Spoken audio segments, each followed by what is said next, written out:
Hello everyone, so finally আমরা চলে গেছিলাম আগারগা বড় রাস্তায় রেড কারে যে আপু কেক সেল করে।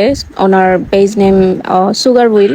সো এই আপু কিন্তু অনেক ভাইরাল, আর মূলত ওইখানে যায় আপনারা যে কোনো কাউকে বললেই হবে যে রেড কারের আপু কোথায় বসে, সবাই আপনাকে দেখায় দিবে। মানে ওইখানে হচ্ছে মূলত কিছু কিছু কেক সেলার আছে যারা খুবই পপুলার, যাদেরকে মানে জাস্ট হিন্টস দিলেই হচ্ছে গিয়ে যে কোনো কেউ আপনাদেরকে দেখায় দিবে।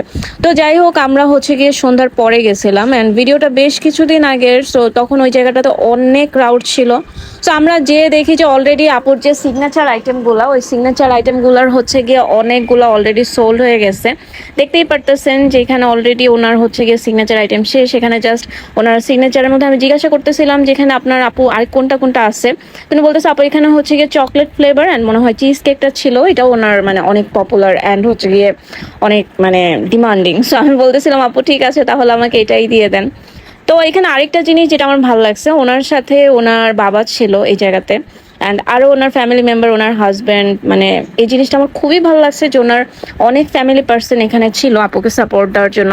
এই জিনিসটা একটা মেয়ের জীবনে আসলে অনেক অনেক বেশি নেসেসারি, কারণ একটা মেয়ের ফ্যামিলি সবচেয়ে মেন তার হাজব্যান্ড, তার বাবা, মানে দুই পক্ষ থেকে যদি একটা মেয়েকে সাপোর্ট দেয় তাহলে ওই মেয়েটা আসলে একটা সময় অবশ্যই নিজের পায়ে দাঁড়াবে। এটা খুবই মানে ভালো লাগছে এই জিনিসটা। তো যাই হোক, দেন হচ্ছে গিয়ে আমরা কেকটা নিয়ে বাসায় চলে আসি। তো এর বাসায় এসে হচ্ছে গিয়ে আমি মূলত রিভিউ দিব, কারণ হচ্ছে গিয়ে এখানে এত ক্রাউড ছিল, এখানে আমি যদি কথা বলে ভয়েস দিয়েও ভিডিও করতাম আপনারা একদমই শুনতে পারতেন না। বাট আই মাস্ট সে ওনার কেকের কোয়ালিটি অনেক অনেক প্রিমিয়াম। সো আপনারা আমার ভিডিওটা দেখলেই বুঝতে পারবেন। সো এখন হচ্ছে আমরা ভাইরাল একদম রেড কারের মধ্যে যে আপু কেক সেল করে ওনার কেকের রিভিউ করব। এটাও আমরা কিনে আনছি, আমরা ওখানে খাওয়ার সুযোগ পাই নাই, আগেই বলছি। অ্যান্ড ওনার হচ্ছে সিগনেচার আইটেম গুলো বেশিরভাগ সোল্ড হয়ে গেছিল। এই চিজ কেকটা ছিল, তো এটা হচ্ছে আমরা কিনে আনছি। এটা পার পিস, এই পিসটা 200 টাকা নিচ্ছে। তো আমার কাছে এটা দেখে অনেক প্রিমিয়াম লাগতেছে, যদিও এটা একটুখানি লেটকায় গেছে গাইস, ঠিক আছে, কারণ হচ্ছে আমরা এটা বাসায় ক্যারি করে আনছি। তো রাস্তার ঝাঁকাঝাঁকিতে এটা এরকম হয়ে গেছে। এখন আমি এটা ট্রাই করবো। বিসমিল্লাহির রহমানির রহিম।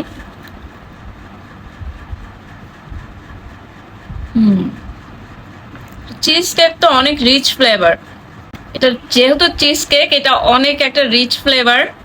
অ্যান্ড আসলে ওনার এই যে দেখেন, মানে ওনার সবকিছু চিজের যে মানে লেয়ারটা সবকিছু পারফেক্টলি দেওয়া আছে। সো মজা লাগছে এটা। আমি চিজ কেক লাভার না গাইস, বাট ভালো বোঝা যায় যে ওনার এটা অনেক কোয়ালিটিফুল।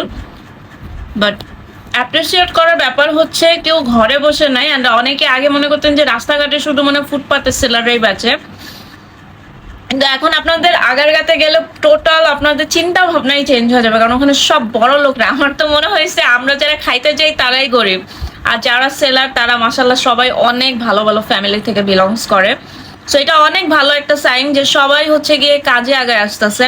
এতে করে আমাদের বাংলাদেশের বেকারত্ব সমস্যা অনেক কমে যাবে। So that's it for today. দেখা হবে হচ্ছে গিয়ে নেক্সট কোনো ব্লগে। টাটা।